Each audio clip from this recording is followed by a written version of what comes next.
The blue-green marble of Earth hung in the vastness of space, deceptively serene as viewed from the observatory aisle. Ambassador Elena Morales stood at the viewport, her gaze fixed on the planet below.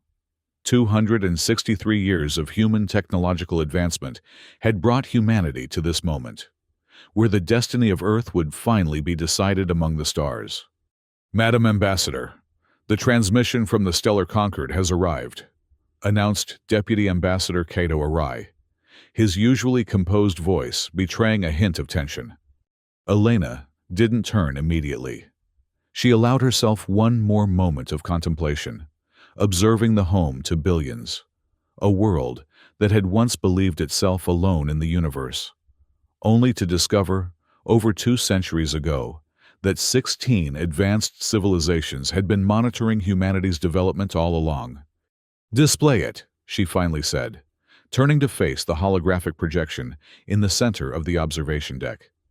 The message flashed in the sterile blue light, characteristic of Concord communications. "Application denied. End." 3 words. Not even a courtesy explanation or a diplomatic platitude. Kaito's face darkened. "This is an insult. 2 decades of preparations, technological advancements, diplomatic overtures, all dismissed with 3 words. Elena remained silent, studying the message as if searching for hidden meaning between the sparse characters. The Stellar Concord, that grand alliance of 16 spacefaring civilizations, had just relegated Earth to continued second-tier status without so much as a justification. "They didn't even bother to cite our lack of reliable FTL technology as the reason," Elena finally remarked, her voice measured despite the indignity. "It's as if we're not worth the extra characters in the transmission." "What do we do now? Appeal? Bribery? Technology exchange proposals?" Kaito asked, already scrolling through contingency protocols on his tablet. Elena's gaze returned to Earth below. "No," she said with sudden clarity. "We do something they'll never expect." "Which is?" A small smile formed on Elena's lips. "We say absolutely nothing." The Naxxer Sentinel drifted silently at the edge of Earth's orbital boundary, its angular form a stark contrast against the blackness of space. Inside the command bridge, Captain Nexa paced impatiently, her scaled gray skin reflecting the glow of monitoring screens that surrounded her. "Still no response," she demanded of her communications officer. "None. Captain, we've been broadcasting on all known Earth frequencies for the past 6 hours. They're receiving our signals. We can confirm that much. But they're choosing not to respond." Captain Nexa's gill slits flared in frustration. She had been dispatched to Earth orbit immediately following the Concord Council's decision to deny Earth's application. Her mission was simple: monitor Earth's reaction and report any signs of aggression or unusual activity that might follow such a diplomatic rebuff. But this silence, it was unnerving. "Increase scanning intensity. I want atmospheric analysis, orbital traffic patterns, energy signatures from their major power facilities. If they're planning something, I want to know before they execute it." The crew complied, initiating deep scans of the planet below. Minutes stretched into hours as the Naxxer Sentinel maintained its vigilant watch. The data streaming back was puzzling. No increased military activity, no unusual space launches, no power surges that might indicate weapons preparation. Just normal planetary operations. "Captain," the sensor officer reported after several hours, "I've compared current planetary activities with our baseline readings from the past 5 years. Everything is within standard parameters. If they're preparing a response to the Council's decision, it's not visible to our sensors." Nexa's tail twitched with unease. In her long career serving the Concord, she had witnessed the reactions of dozens of civilizations denied entry into their ranks.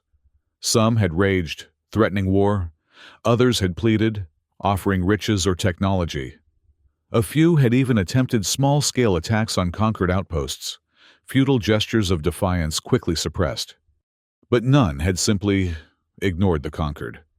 "Continue monitoring," she ordered, "and prepare a preliminary report for the Supreme Council. Tell them Earth has acknowledged receipt of their decision, but has issued no formal response." As she returned to her quarters to compose her thoughts, Captain Nexa couldn't shake the unsettling feeling that this silence represented something she had never encountered before, a response she couldn't categorize or predict. And in the vast experience of the Stellar Concord, the unpredictable was the most dangerous element of all. Beneath the imposing dome of the Grand Auditorium on Naxxor Prime, Supreme Judge Vorax called the emergency session of the Concord Council to order. The circular chamber, designed to accommodate representatives of all 16-member civilizations, hummed with nervous energy as delegates conferred in hushed tones. "Esteemed representatives of the Stellar Concord," Vorax began, his deep voice resonating through the chamber. "I have called this session to address a matter of growing concern. It has been 24 standard hours since our notification was delivered to Earth regarding their application status. In that time, they have made no diplomatic overtures, issued no statements, and responded to none of our communications." The Saurian representative, Drevto, leaned forward, his gray scales catching the light. "Perhaps they simply accept their place and recognize the futility of protest. Not all species possess the same pride as others." Xandria of the Luminary Collective shook her head, her skin emitting a soft bluish glow that pulsed with her concern. "Earth has shown remarkable determination in their advancement. Their quantum research alone suggests a level of sophistication that belies their relative youth as a spacefaring species. This silence is atypical." "Atypical or not," interjected the Medusan overseer, tentacles waving dismissively, "they remain a single-system civilization without reliable FTL capability. What possible threat could they pose to the Concord?" Vorax raised a hand for silence. "We are not here to assess threats, merely to understand their reaction. Captain Nexa of the Naxxor Sentinel has reported no unusual activity on the planet or in orbital space. However, all diplomatic channels have gone dormant. No Earth representative has requested an audience or filed a formal protest." "And this concerns us why?" Drevto asked with characteristic Saurian bluntness. "Because," Vorax said slowly, "in 2 centuries of monitoring Earth's development, we have never seen them respond to a setback with silence. Their history is filled with vocal protests, diplomatic maneuvering, and persistent advocacy when faced with obstacles. This uncharacteristic silence suggests a coordinated response, one we did not anticipate." The chamber fell quiet as the implications settled over the assembly. "What would you have us do, Supreme Judge?" Xandria finally asked. Vorax's expression remained impassive.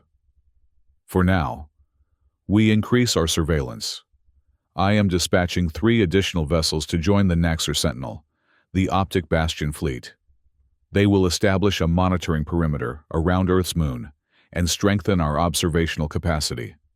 "And if they continue their silence?" the Medusan overseer inquired. Vorax's eyes narrowed slightly. "Then we will need to consider more direct methods of engagement." As the session adjourned, Vorax remained in his seat, studying the holographic projection of Earth, rotating slowly above the central table.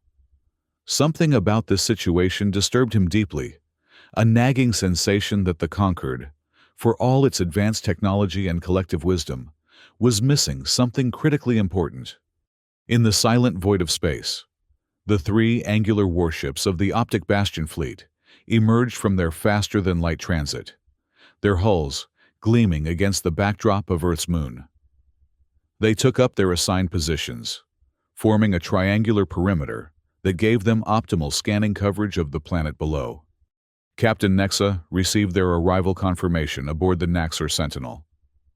"Instruct the fleet to begin synchronized deep scanning," she ordered. "Full spectrum analysis, maximum resolution. If Earth is preparing something, I want to know what it is." "Captain," her second-in-command ventured, Perhaps we should issue one final communication attempt before escalating our surveillance posture. It could be interpreted as provocative. Nexa considered this for a moment. Very well. Prepare a simple message. Earth, please respond. Direct and unambiguous. The transmission was sent, propagating through space at the speed of light toward the blue planet below. Minutes passed as they awaited a response. Nothing. Commence synchronized scanning, Nexa commanded, her patience exhausted. Aboard the observatory aisle, Elena Morales received the report of the new arrivals and the intensified scanning with remarkable calm. She stood in the Central Command Center, surrounded by Earth's top scientists and military advisors, all of whom watched her with a mixture of nervousness and anticipation. They're escalating exactly as predicted, she noted. The Optic Bastion fleet represents a significant portion of their rapid response capability in this sector. Dr. Sheila Raman, director of the Global Technology Commission, stepped forward. Ambassador, our quantum positional phase systems are fully operational. We've run 17 successful tests on unmanned platforms. The technology is ready. Elena nodded slowly. And the crews of those vessels? What's our capacity for life support and accommodation if we proceed? Full biological compatibility has been confirmed, Dr. Raman replied. The quantum displacement won't harm them, and we've prepared appropriate environmental conditions for all known conquered species aboard the receiving facilities. Elena turned to face the assembled leadership of Earth. Then we are agreed. Once they begin their coordinated high-intensity scan, we execute silence protocol? The room fell quiet as the weight of the decision pressed upon them. What they were contemplating wasn't merely a technological demonstration. It was a declaration of capability that would forever change Earth's standing in interstellar relations. Finally, the Secretary General of the United Nations spoke. The global vote was unanimous. Ambassador Morales, we proceed as planned. Elena took a deep breath. Very well. Prepare for quantum phase initiation on my mark. In the void between Earth and its moon, the 3 ships of the Optic Bastion fleet powered up their advanced scanning arrays simultaneously. Energy surged through their systems as they prepared to bathe the planet below in a coordinated web of sensors designed to penetrate even the most sophisticated shielding technology known to the conquered. On their command bridges, the captains watched with professional detachment, expecting nothing more than detailed readings of a technologically inferior world. None of them noticed the subtle shimmer that briefly surrounded their vessels, a barely perceptible distortion in the fabric of space-time itself. On the Naxxar Sentinel, alarms suddenly blared across the command bridge. Captain Nexa rushed to the central monitoring station, her scales paling with shock. "What's happening?" she demanded. The sensor officer looked up, confusion evident in his expression. "Captain, we've lost contact with the Optic Bastion fleet." "Lost contact? All 3 vessels simultaneously?" "Yes, Captain. One moment they were there, transmitting normally, and the next, nothing. No distress signals, no weapons fire, no energy surge. They're simply gone." Nexa stared at the display in disbelief. 3 of the Concorde's most advanced warships had vanished without a trace, without a fight, without even the chance to send a distress call. "Emergency transmission to Naxxar Prime," she ordered, her voice tight with controlled panic. "Priority Alpha. The Optic Bastion fleet has disappeared from Earth orbit under unknown circumstances, requesting immediate reinforcements and instructions." As her communications officer scrambled to send the message, Nexa turned back to the view screen, showing the serene blue planet below. For the first time in her distinguished career, she felt a chill of genuine fear. What kind of power could make 3 warships simply cease to exist? The grand auditorium on Naxxar Prime erupted into chaos as the emergency report from Captain Nexa was relayed to the assembled council. Supreme Judge Vorax stood rigid at the central podium, his normally impassive features now tight with alarm. "Silence," he commanded, and gradually the uproar subsided. "We must approach this situation with clarity and reason. Captain Nexa reports no signs of conventional weapons discharge, no energy signatures consistent with known attack methods, and no debris field. The vessels have simply disappeared." "This is an act of war," Drevto declared, pounding his scaled fist on the table. "Earth must have developed some form of cloaking technology or disintegration weapon." "Without any energy signature?" Xandria countered, her skin pulsing with rapid color, changes reflecting her agitation. "Even the most advanced cloaking or weapon systems require massive energy expenditure. Our sensors would have detected something." The Medusan overseer's tentacles writhed in agitation. "Perhaps they've achieved some breakthrough in quantum technology that we failed to detect. Their application materials mentioned quantum research, but we dismissed it as primitive." Vorax raised his hands for silence once more. "Whatever the explanation, we must respond decisively. I am authorizing."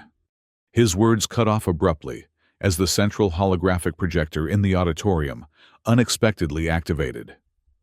The projection showed not the customary Concord emblem, but the image of a human woman standing in what appeared to be a formal chamber, with the words, "United Nations," visible on a wall behind her.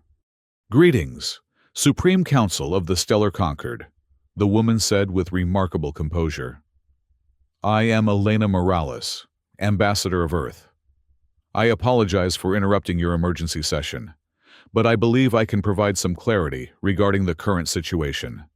Stunned silence fell over the auditorium. Not only had Earth somehow accessed the Concord's secure communication systems, but they were doing so with a calm confidence that bordered on the surreal. "What have you done with our vessels?" Vorax demanded, recovering his composure. Elena's expression remained neutral. "Your vessels and their crews are safe, Supreme Judge Vorax. They have been temporarily relocated to secure facilities on Earth, where they are being treated with all diplomatic courtesy. I assure you, no harm has come to any personnel." "Relocated?" Drevto sputtered in disbelief. "That's impossible. You lack the technology to—" "I'm afraid," Elena interrupted gently, "that your assessment of Earth's technological capabilities requires significant revision. We have indeed developed what we call quantum positional phase technology, a method of instantaneously relocating matter through quantum state manipulation without conventional energy signatures." The council chamber fell into shocked silence once more. "This is an act of aggression against the Stellar Concord," Vorax finally stated, his voice hard. "Return our vessels immediately, or face the consequences." Elena's expression softened slightly. "With respect, Supreme Judge, it was the Concord that escalated this situation by deploying warships to scan our planet after dismissing our application with a 3-word message. We have not harmed anyone. We have not destroyed anything. We have simply relocated assets that were positioned to potentially threaten our world." "What do you want?" Xandria asked, leaning forward with genuine curiosity. "3 things," Elena replied calmly. "First, the reconsideration of Earth's application for membership in the Stellar Concord, with full equality of status. Second, a comprehensive exchange of quantum and fusion energy technologies between Earth and all Concord members. And third, a permanent seat for Earth on the Concord's Permanent Council." Outrage erupted throughout the chamber. Vorax's expression darkened with anger. "Impossible," he declared. "The Permanent Council consists only of the 5 founding civilizations. This is non-negotiable." Elena's smile remained unchanged. "I suspected you might say that. May I direct your attention to Article 147, subsection 12 of the original Concord Charter, the unredacted version stored in your quantum archive, not the public version distributed to member worlds." A hush fell over the assembly. It states, and I quote, "In the event that a non-member civilization demonstrates technological capability that fundamentally alters the balance of power within known space. Said civilization must be immediately invited to join the Permanent Council to ensure strategic stability and prevent destabilizing conflicts. Vorax's face had gone pale. How do you know the contents of the original charter? Those archives are sealed with the highest security protocols in the Concord. Elena's expression remained pleasant, but firm. The same technology that allows us to relocate your warships without conventional energy signatures also permits us certain informational advantages. We've had access to the quantum archive for some time. The silence that followed was deafening. You have 24 hours to consider our proposal, Elena continued. During that time, your crews will remain our honored guests. They have comfortable accommodations, species-appropriate nutrition, and full communication access to their families. When we reach an agreement, they and their vessels will be returned intact.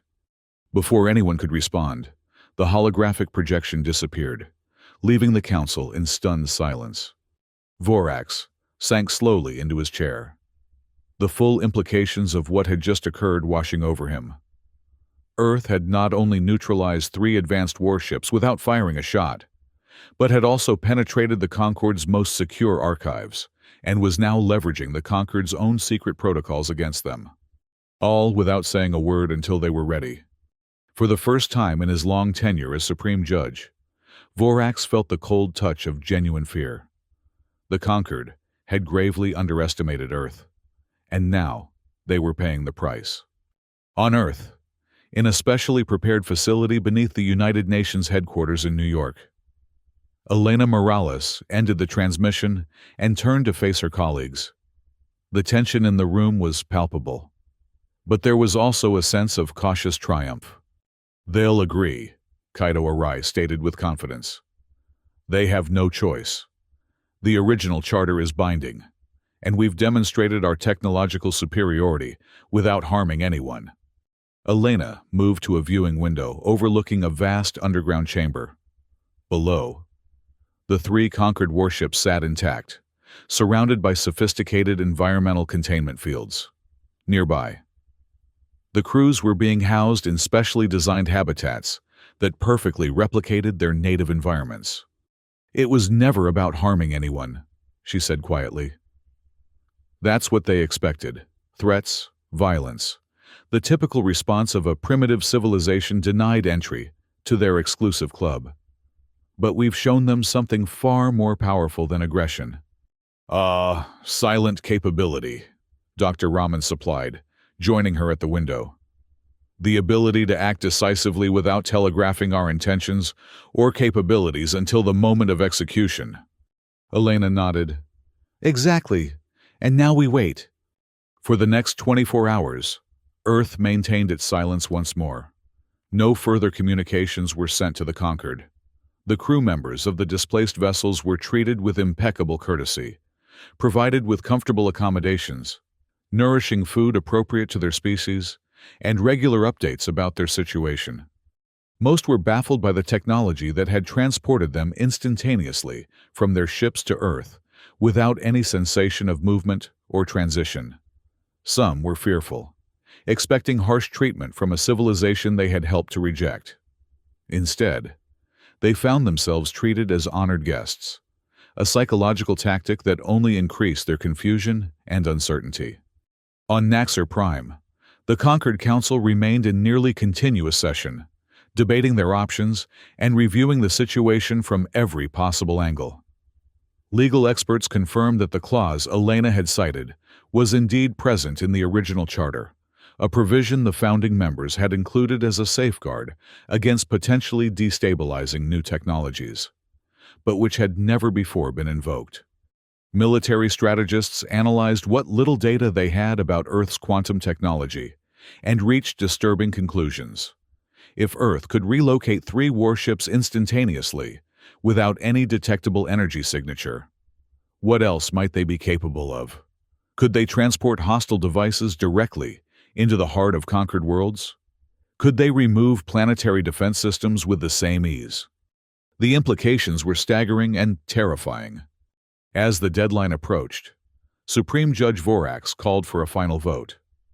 The chamber had been cleared of all but the highest-ranking representatives, and security protocols had been enhanced to prevent any further unexpected intrusions. "We have three options before us," Vorax stated grimly. "First, we can refuse Earth's demands and prepare for potential conflict. A conflict against a technology we do not understand and cannot detect. Second, we can stall for time, agreeing to negotiations while we attempt to develop countermeasures. Or third, we can accept their terms and bring Earth into the conquered as equals." Drevto, still bristling with indignation, spoke first. "We cannot reward this blackmail. Earth has effectively taken hostages and is demanding ransom. If we capitulate, what message does that send to other emerging civilizations?" Xandria's skin pulsed with thoughtful blue patterns. "But is it truly blackmail when they have harmed no one? They have demonstrated superior technology and knowledge of our own legal framework. In essence, they have outmaneuvered us diplomatically and technologically, not militarily." The Medusan overseer, whose initial dismissiveness had given way to grudging respect, added, "We must also consider the potential benefits. Earth's quantum technology could revolutionize transportation, communication, and energy production throughout the conquered. As allies, they could strengthen us immeasurably." The debate continued for hours, passionate arguments flowing back and forth across the chamber. But as the deadline drew nearer, a somber reality settled over the assembly. They had no effective counter to Earth's technology, and the potential risks of refusal far outweighed the damage to pride that acceptance would entail. When the final vote was tallied, even Vorax was surprised by the outcome: 14 votes for acceptance, 2 for continued negotiation, and none for refusal. Earth would join the Stellar Concord as a full member, with a seat on the Permanent Council. Exactly 24 hours after her initial communication, Elena Morales again appeared before the Concord Council, this time by formal invitation. Her holographic projection stood in the center of the grand auditorium, poised and confident. "Ambassador Morales," Vorax began, his tone carefully neutral. "The Council has considered Earth's proposal and has voted to accept all three conditions. Earth will be welcomed as the 17th member of the Stellar Concord, with full equality of status and a permanent seat on the Council. We also agree to a comprehensive exchange of quantum and fusion technologies among all member worlds." Elena bowed slightly. "The people of Earth thank you for your wisdom, Supreme Judge. As a gesture of our commitment to peaceful relations, all vessels and personnel will be returned to Concord control immediately following the formal signing ceremony." Vorax nodded stiffly. "The ceremony will be held here on Naxxor Prime in 3 standard days. We will transmit the full protocols and arrangements to your diplomatic corps." "Thank you," Elena replied. "Earth looks forward to a productive partnership with all conquered civilizations." As her projection faded, Vorax remained standing at the podium, his expression thoughtful. Xandria approached him as the other representatives filed out of the chamber. "You seem troubled, Supreme Judge," she observed. "Is not this outcome preferable to conflict?" Vorax turned to her, his eyes reflecting a complex mixture of emotions. "It is indeed preferable to conflict, Xandria. But I cannot help but wonder what else we have missed about Earth. In a single action, without firing a shot or making a threat, they have forced the 16 most advanced civilizations in known space to accept them as equals." Xandria's skin rippled with contemplative patterns. "Perhaps that is precisely why they deserve to be considered equals." Vorax nodded slowly. "Perhaps. Or perhaps we have just welcomed something into our midst that we do not truly understand." 3 days later, the observatory aisle hummed with activity as Elena Morales prepared for her journey to Naxxor Prime. The diplomatic vessel provided by the Concord for her transportation gleamed in the docking bay, a gesture of respect that would have been unthinkable a week earlier. Kaido Arai stood beside her as final preparations were made. "The Concord is already sending technical delegations to begin the technology exchange," he reported. "They seem particularly eager to understand our quantum positional phase systems." Elena smiled slightly. "Of course they are. But they'll find we're equally interested in their FTL technology. Together, the combined advancements could transform interstellar travel and communication." "And the crews?" Kaito asked. "They'll be returned exactly as promised, along with their vessels. Once the formal ceremony is complete, many have expressed surprise at their treatment. I believe we've created some unlikely advocates within the Concord's ranks." Dr. Raman approached, her tablet displaying final technical readouts. "Everything is proceeding according to plan. Ambassador, the quantum generators are maintaining stable coherence, and all 3 vessels remain in perfect condition." Elena nodded her approval. "Excellent. And what of our next phase of development?" "Already underway," Dr. Raman replied with a small smile of her own. "The integration of quantum positional technology with conventional propulsion systems looks extremely promising. Early simulations suggest we could achieve effective transit speeds that make traditional FTL methods look positively archaic." "Good," Elena said. "Remember, our goal was never superiority, just equality. We'll need these advancements to truly stand alongside the Concord as partners." As her team dispersed to complete their tasks, Elena took a moment to gaze once more at Earth through the viewport, the silent planet that had managed to declare its power without saying a word until it was ready, the world that had transformed rejection into triumph through patience, technology, and strategic restraint.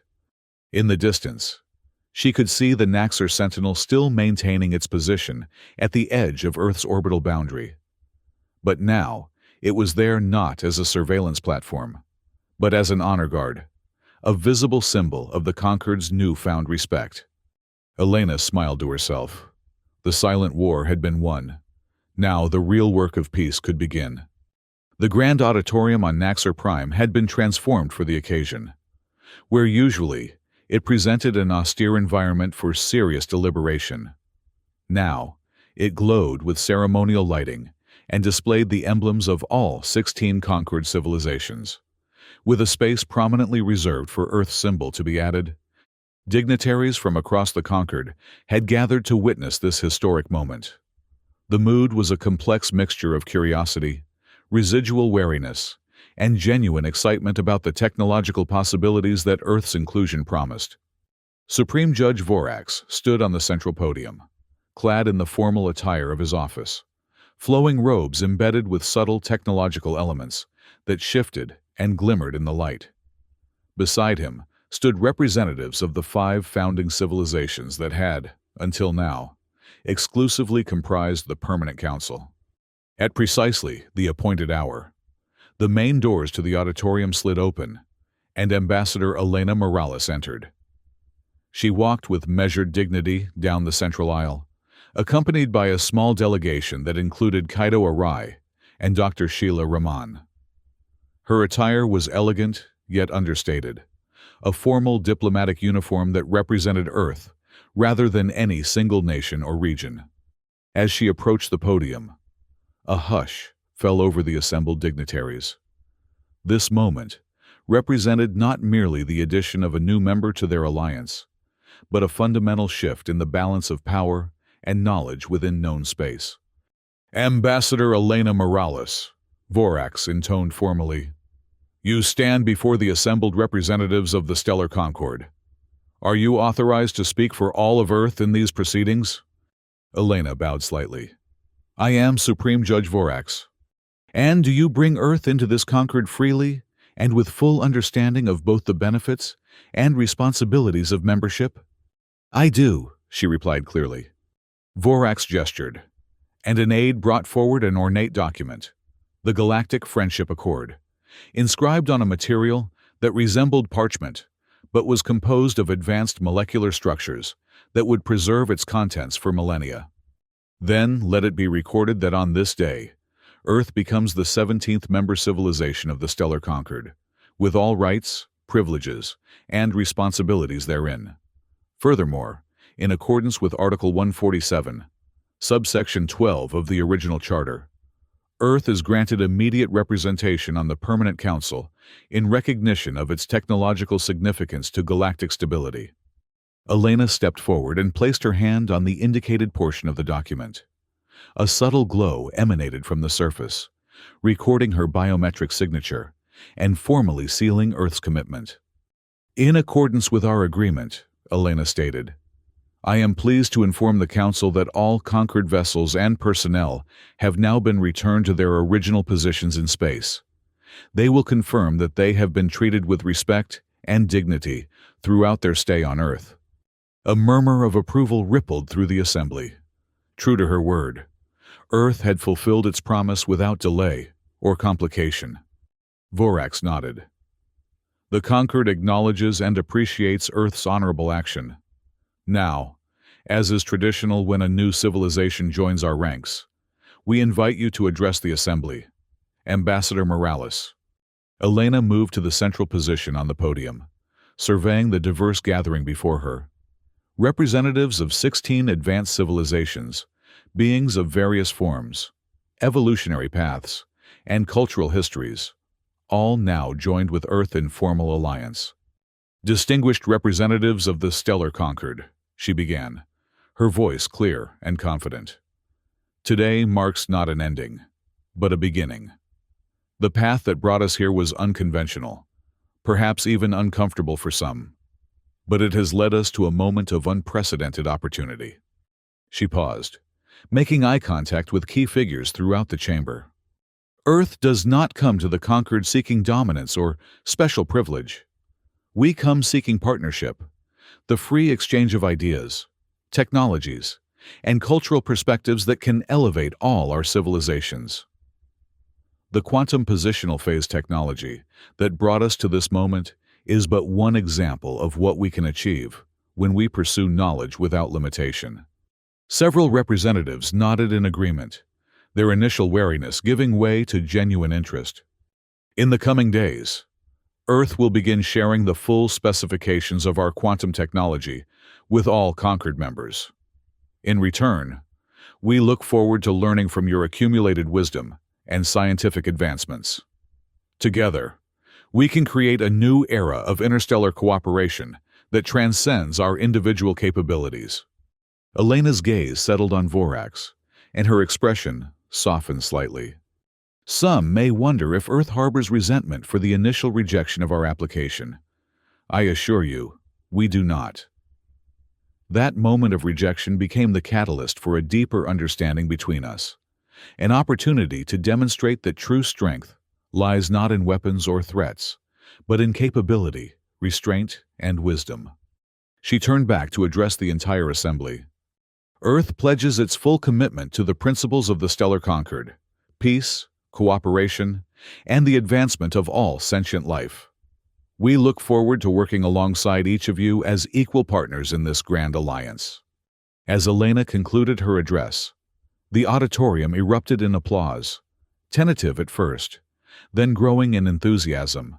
Even Drevto, the Saurian representative who had been most vocally opposed to Earth's inclusion, joined in the recognition of what was clearly a historic moment. The formal ceremony transitioned into a diplomatic reception, where representatives from across the conquered approached Elena and her delegation with curiosity and newfound respect. Questions about Earth's quantum technology dominated many conversations. But there were also genuine expressions of interest in Earth's culture, history, and social structures. Amid the interactions, Xandria of the Luminary Collective approached Elena, her skin glowing with patterns that indicated sincere admiration. Your approach was illuminating. Ambassador Morales, she said softly. In all my years representing the collective, I have never witnessed such a profound shift in interstellar relations achieved without violence. Elena smiled. Sometimes the most powerful statement is the one left unspoken. Xandria, Earth could have responded to rejection with anger or threats, but silence, followed by decisive action, proved far more effective. A lesson many of us would do well to remember, Xandria acknowledged. I believe your presence on the Permanent Council will bring valuable perspective to our deliberations. As the reception continued, Supreme Judge Vorax observed from a distance, his expression thoughtful. Despite the formal resolution and the apparently positive atmosphere, he couldn't entirely shake his sense of unease. Earth had demonstrated capabilities that had taken the entire Concord by surprise. What other surprises might they have in store? When Elena eventually approached him, he straightened his posture, maintaining the dignity of his office. A successful ceremony, Ambassador, he noted. The transition appears to be proceeding smoothly. Elena regarded him with understanding eyes. You still have reservations, Supreme Judge. That's understandable. Trust is earned over time, not granted in a single ceremony. Vorax hesitated, then decided on candor. Your technology. It represents a paradigm shift we had not anticipated. The ability to relocate matter instantaneously, without energy signatures or transitional states. It contradicts much of what we believe to be fundamental physical laws. Not contradicts, Elena corrected gently. Expands. Just as your FTL technology once expanded humanity's understanding of what was possible, the universe contains more mysteries than any single civilization can comprehend alone. That's why alliances like the Concord are so valuable. They allow us to combine our unique perspectives. Vorax nodded slowly. A reasonable perspective. Yet I cannot help but wonder what prompted Earth to develop such technology in the first place. Most civilizations focus on conventional space travel, weapon systems, or communication advancements. Quantum positional phase technology seems specialized. Elena's expression remained serene. Perhaps that is the advantage of being underestimated. Supreme Judge, when a civilization believes itself to be alone in the universe for most of its history, it develops along unique pathways. When it later discovers it is not alone, but is still kept at arm's length by more advanced societies, it innovates in unexpected directions. She leaned slightly closer, her voice dropping to ensure their conversation remained private. The truth, Supreme Judge, is that Earth developed this technology precisely because we lacked reliable FTL capability. We needed an alternative approach to overcome vast distances. Necessity, as humans say, is the mother of invention.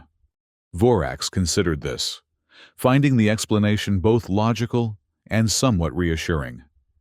It suggested that Earth's advancement had been driven by practical needs rather than aggressive intentions. I appreciate your candor, Ambassador, he finally said. I believe the Conquered will indeed benefit from Earth's unique perspective. Elena smiled. And Earth will benefit from yours, Supreme Judge. That is the essence of true partnership, each party bringing their strengths to elevate the whole. As the reception drew to a close, Elena rejoined her delegation, who were already engaged in preliminary technical discussions with scientists from various conquered worlds. Dr. Raman was at the center of one such group, using a holographic display to illustrate basic principles of quantum positional theory. Fundamentally different from conventional matter transportation, she was explaining. Rather than disassembling and reassembling atomic structures, we manipulate quantum states to effectively reposition matter instantaneously across space-time coordinates. The gathered scientists watched with rapt attention, occasionally asking questions that revealed both their excitement and their struggle to reconcile this new paradigm with established physics. Kaido approached Elena, observing the scene with satisfaction. It seems our technology exchange is already underway, he noted. Dr. Raman reports genuine enthusiasm from the conquered scientific community. And what of their FTL systems? Elena asked. Are they being equally forthcoming? Kaido nodded. Surprisingly so. I have already received preliminary specifications for their drive mechanisms, It appears they're eager to demonstrate good faith, or perhaps they simply recognize that a true exchange benefits everyone. Elena's gaze swept across the auditorium, taking in the diverse representatives of the stellar Concord, beings who, just days ago, had dismissed Earth as unworthy of their alliance. Now, they engaged with her people as equals, exchanging knowledge that would reshape the future of interstellar civilization. "Then our silent declaration has achieved more than we hoped," she said quietly. "Not merely recognition or political status, but genuine partnership." As the Earth delegation prepared to depart Naxxer Prime the following day, Elena stood on the observation deck of their diplomatic vessel, watching the space station recede into the distance. The past 72 hours had transformed Earth's position in the interstellar community, from rejected applicant to full council member with unprecedented speed. Dr. Raman joined her at the viewport. "The technical exchange protocols have been established," she reported.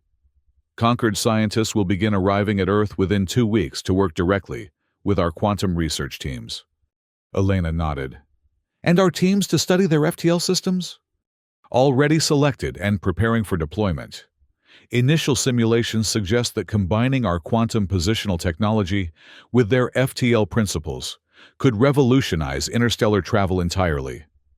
Distances that currently require days might be traversed in moments." "Good," Elena said. "Ensure that the exchange remains truly bilateral. We share openly, but we also receive equally." Dr. Raman hesitated, then asked the question that had been on many minds. "Was it always the plan, Ambassador, to use rejection as the catalyst for demonstrating our capabilities?" Elena smiled slightly.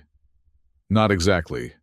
We genuinely hoped for acceptance through conventional diplomatic channels, but we prepared for rejection and recognized that it might provide an opportunity that acceptance would not." "An opportunity to demonstrate strength without aggression," Dr. Raman mused. "Precisely. Had they accepted our initial application, we would have integrated gradually. Our quantum technology introduced over time within established protocols. Rejection forced us to make a more dramatic statement, but ultimately achieved a better outcome."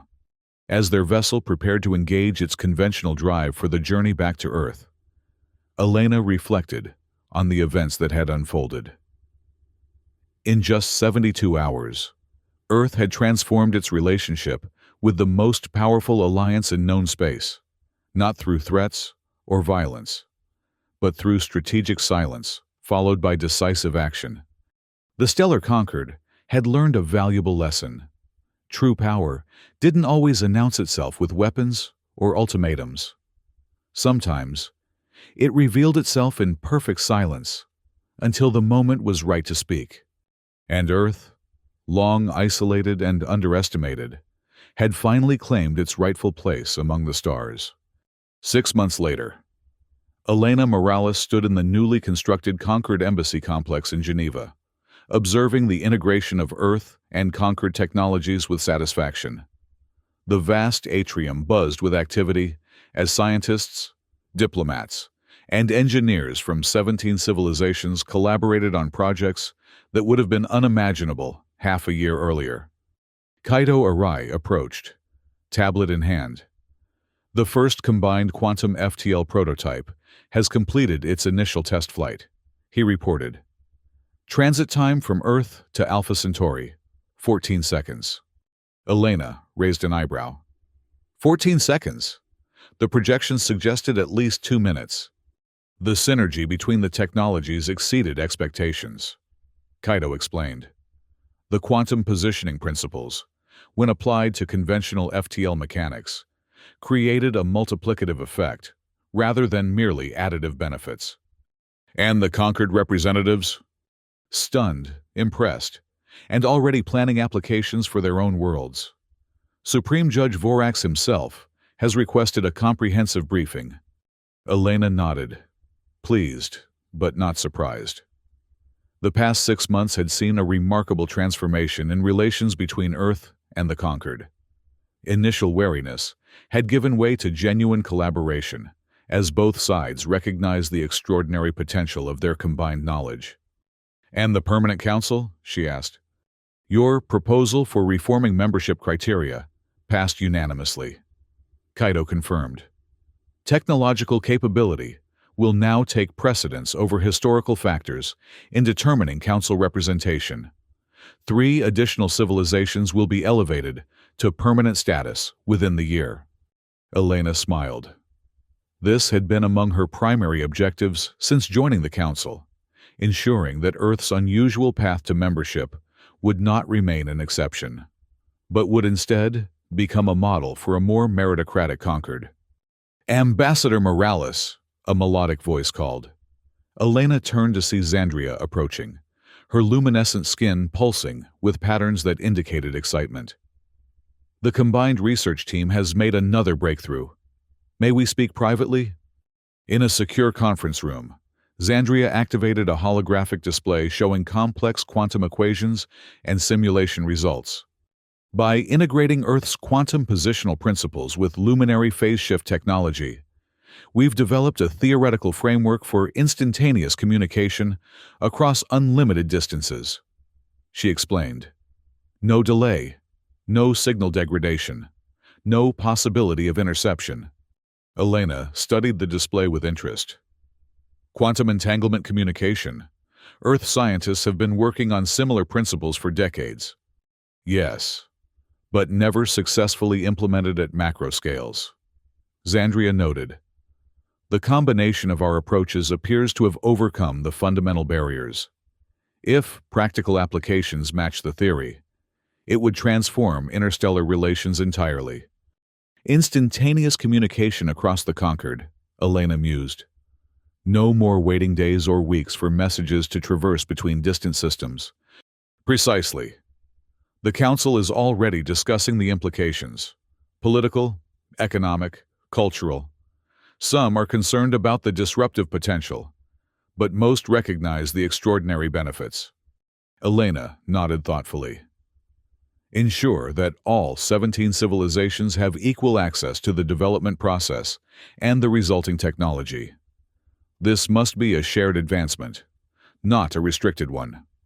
"Of course," Xandria agreed.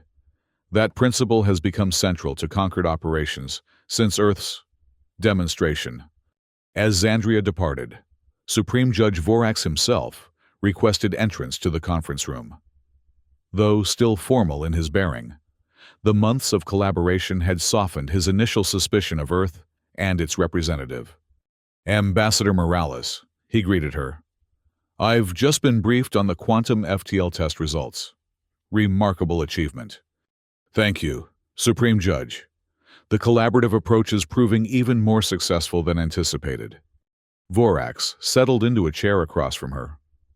"I must confess, when Earth first joined the Concord under such unusual circumstances, many of us harbored concerns about your long-term intentions." Elena smiled slightly. "Understandable. Our method of introduction was hardly conventional. Yet in the months since, Earth has consistently advocated for greater openness, technology sharing, and equitable governance reforms. Your actions have defied the expectations of those who predicted a more self-interested approach." "Earth's goal was never dominance, Supreme Judge," Elena explained. "Only recognition and equal partnership. Having achieved that, why would we undermine the very alliance we fought to join?" Vorax nodded slowly. "A perspective that, I must admit, has brought unexpected benefits to the entire Concord. The technological advancements of the past 6 months exceed those of the previous 50 years. Because 17 minds are more powerful than 16, Elena said simply. And because innovation flourishes when knowledge flows freely, rather than being hoarded." As Vorax departed, Elena returned to the viewport, overlooking the embassy complex. Below, representatives of 17 distinct evolutionary paths mingled freely, exchanging ideas that would reshape the future of known space. The day Earth had declared war without saying a word had not, in the end, been about war at all. It had been about recognition, about claiming a place at the table where humanity's future, among the stars, would be determined. That silent declaration had achieved far more than conventional diplomacy ever could. It had transformed rejection into respect, exclusion into partnership, and isolation into belonging. As the sun set over Geneva, casting golden light across the embassy complex, Elena Morales reflected on the power of silence and the even greater power of knowing precisely when to break it.